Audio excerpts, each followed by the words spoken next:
नरेंद्र मोदी झूठ बोलता है, झूठ बोलने की मशीन है। 15 लाख के लिए झूठ बोला, नोटबंदी पर झूठ बोला, जीएसटी पर लागू करने पर झूठ बोला, देश में लॉकडाउन पर झूठ बोला और अब काले कानून पर झूठ बोला है।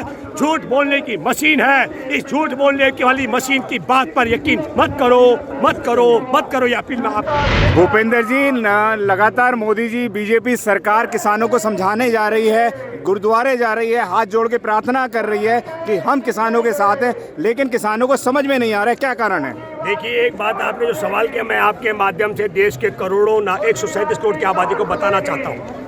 ये लड़ाई हमारे देश के किसानों की है, ये सरदारों की लड़ाई नहीं है।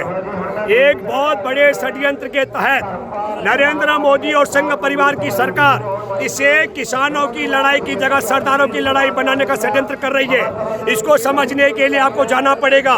उत्तर प्रदेश के संभल में हमारे किसान नेता चौधरी हरिपाल सिंह के सहयोगी 5 सहयोगियों को 50-50 लाख रुपए के नोटिस भेजे गए, जो दिल्ली आने के लिए किसानों की तैयारी कर रहे थे। यह संदेश दिया गया योगी राज में। इसे कहते हैं आंदोलन कुचलने का तरीका। शामली में हमारे भारतीय किसान मजदूर संयुक्त यूनियन के राष्ट्रीय भूपेंद्र जी, आप कह रहे हैं राजवीर सिंह मुंडेट हाउस अरेस्ट है। हरियाणा के 150 से ज्यादा किसान नेता अपने घरों में हिरासत में है। जहां जहां भाजपा की सरकार है, वहां से हमारे किसान नेताओं को गिरफ्तार करके घरों में रखा गया। एक दूसरी बात, कोरोना के नाम पर हमारे देश की 14,250 रेलें आवागमन नहीं कर रही है। देखिए सुरेंद्र जी, कहीं कोरोना है क्या? आप घुमाए कहीं कोरोना है? मैं ये बात इसलिए कहना चाह रहा हूँ। और तीसरी बात, प्रधानमंत्री नरेंद्र मोदी ने, उसके संघ परिवार ने पहले कहा ये अज्ञानी है, फिर कहा ये भटके हुए हैं, फिर कहा ये गुंडे हैं, फिर कहा पाकिस्तान परस्त है, फिर कहा चीन परस्त है, फिर कहा ये खालिस्तानी है। और जब थक हार गया तो आप कह रहे सरदार है। एक लिस्ट निकाली हमने सरदारों के लिए क्या क्या किया। सरदारों की अभी कोई व्यक्तिगत मांग है ही नहीं, किसानों की मांग है। 3 काले कानून वापस होने चाहिए। 32 किसानों की जान जा चुकी है। ये नालायक रकाबगंज गुरुद्वारे में गया, क्या करने के लिए गया मैं बताता हूँ। 27 अक्टूबर को इस आंदोलन की तैयारी की मीटिंग हमारी वहीं की रकाबगंज गुरुद्वारे में। हमने कहा था कि 26 नवंबर को संविधान दिवस पर लाखों लाख किसान दिल्ली आने वाले हैं। इस नालायक को वहाँ गोदी में इंडिया एंट्री नहीं कर सकता था। जब गोदी में इंडिया एंट्री नहीं कर सकता था तो क्या हुआ? इसको हमारे देश की खुफिया एजेंसी पर यकीन नहीं है, पुलिस पर यकीन नहीं है। और एक गया गुरुद्वारा रकाबगंज में सेवादारों के पैर पकड़ करके उनसे सूची मांगने के लिए, ताकि वो बताए कि कौन कौन नेता आए हुए थे। और उसमें से मैं ये बात इसलिए कहना चाह रहा हूँ और दूसरा संदेश ये देना चाहता है कि ये सब सरदारों का मामला है। ये सरदारों का मामला नहीं है, ये कोई धार्मिक लड़ाई नहीं है। ये हमारे देश के पालने वाले अन्नदाता हमारे देश को बचाने के लिए। सुरेंद्र जी, 3 बातें मैं कहना चाहता हूँ। वो कह रहे हैं मोदी की बात पर यकीन करो। कैसे यकीन करेंगे भैया? हम कैसे यकीन करें? 15-15 लाख रुपए देने का वादा किया था, 2-2 करोड़ लोगों को रोजगार देने का वादा किया था, सबके अच्छे दिन लाने का वादा किया था, 1.5 गुना लाभ देने की बात की थी।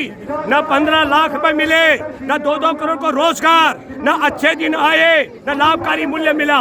फिर बोला मैं नोटबंदी करके आतंकवाद खत्म कर दूंगा। अरे नालायक, तूने एक नोटबंदी के बाद पुलवामा में खुफिया एजेंसी की रिपोर्ट के बावजूद हमारे 40 जवानों की हत्या करवा दी। कैसे आतंकवाद खत्म नहीं हुआ? तूने कहा भ्रष्टाचार खत्म हो जाएगा, 1.5 लाख करोड़ रुपए का खजाने में इजाफा हो गया अदानी और अंबानी का। हमारा देश की सरकार कंगाल हो गई। रेल बेच करके, भेड़ बेच करके, बैंक बेच करके, लाल किला बेच करके हमारे देश के उद्योगपति कंगाल हो गए, व्यापारी कंगाल हो गए, किसान बर्बाद हो गए, मजदूर बेरोजगार हो गए और अदानी अंबानी माला माल हो गए। भ्रष्टाचार भी खत्म नहीं हुआ। इसने कहा हमारे देश में 30 जनवरी को कोरोना आ गया था, बताया जा रहा है, और 54 दिन तक कोरोना, कोई तालाबंद नहीं हुआ। उद्योग, व्यापार, जहाज, रेल चल रही थी। 569 मामले हुए। 24 मार्च को ताला लगा के बोला ये किस दिन में कोरोना खत्म हो जाएगा। कोरोना नहीं मरा, उद्योग बर्बाद हो गए, व्यापार बर्बाद हो गए। रेलवे में 15,90,000 जो वहाँ स्टेशनों पर हॉकर्स हैं, भूखमरी की कगार पर पहुँच गए और किसान सड़कों पर आ गए। कोरोना खत्म नहीं हुआ। और आपने ताली बजाई, घंटी घड़ियाल बजाए, कोरोना नहीं गया। मेरे प्यारे देशवासियों, अगर कोरोना भगाना है तो मैं बताता हूँ, कोरोना भगाने के लिए घुमाओ एक कैमरा, कोई मास्क नहीं लगा हुआ है चारों तरफ।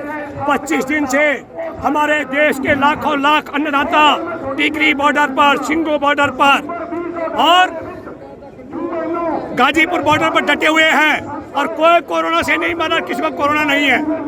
पूरे देश के नागरिकों, कोरोना को भगाने का एक इलाज है, अपने घर से परिवार सहित एक मुट्ठी अनाज का लेके पहुंचो किसान के भंडारे में और किसानों के भंडारे में एक मुट्ठी अनाज दो और उसमें शामिल हो जाओ। कोरोना खुद ब खुद भाग जाएगा। दूसरा तरीका भी है कोरोना भगाने का। दिल्ली में चुनाव हुआ, फरवरी में कोरोना नहीं था। बिहार में चुनाव आया, कोरोना गायब हो गया। मध्य प्रदेश में चुनाव हुआ, कोरोना गायब हो गया। हैदराबाद में चुनाव हुआ, कोरोना गायब हो गया। कश्मीर में चुनाव प्रचार है, कोरोना गायब हो गया। कोरोना भगाने का दूसरा तरीका है, भारत के राष्ट्रपति तत्काल देश से कोरोना भगाने के लिए नरेंद्र मोदी की काला कानून को लाने वाले और देश में कोरोना फैलाने वाली सरकार को बंद करे और नए सिरे से देश में देश भर का चुनाव हो। और जब लोकसभा का चुनाव होगा पूरे देश में तो कोरोना स्वतः ही भाग जाएगा। तो कोरोना भगाने के दो तरीके हैं, जनता किसान आंदोलन में शामिल हो, एक मुट्ठी अनाज लेके कोरोना भाग जाएगा और राष्ट्रपति मोदी सरकार को बर्खास्त करे, कोरोना भाग जाएगा और नई सरकार आएगी, कोरोना भी गायब हो जाएगा और तीनों काले कानून खत्म हो जाएंगे। मैं आखिरी बात कहना चाहता हूँ, हमारे देश के किसान सुरेंद्र जी दिल्ली आ रहे हैं, सड़कें हमने ब्लॉक नहीं की है, पुलिस ने ब्लॉक कर रखी है।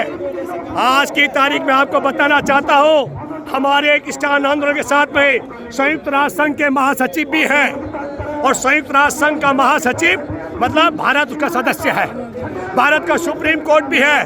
और जो हमारे किसानों को आतंकवादी बताता है मोदी, तो एक बम डाल सुप्रीम कोर्ट पे और दूसरे बम डाल हमारे सरों पर, शिंगो बॉर्डर में, टिकरी बॉर्डर में और गाजीपुर बॉर्डर में। अगर तुम आतंकवादी कहते हो तो तुम आतंकवादी से बात क्यों करते हो मोदी? मैं ये बात कहना चाहता हूँ, नरेंद्र मोदी झूठ बोलता है, झूठ बोलने की मशीन है। 15 लाख के लिए झूठ बोला, नोटबंदी पर झूठ बोला, जीएसटी पर लागू करने पर झूठ बोला, देश में लॉकडाउन पर झूठ बोला और अब काले कानून पर झूठ बोला है। झूठ बोलने की मशीन है। इस झूठ बोलने की वाली मशीन की बात पर यकीन मत करो, मत करो, मत करो। ये अपील मैं आपके करने के लिए आया हूँ। धन्यवाद। अगर आपने अभी तक हमारा चैनल सब्सक्राइब नहीं किया है तो सब्सक्राइब करें और घंटी का बटन बिल्कुल भी दबाना ना भूलें ताकि सभी लेटेस्ट खबरें पहुंच सकें आप पे सबसे पहले।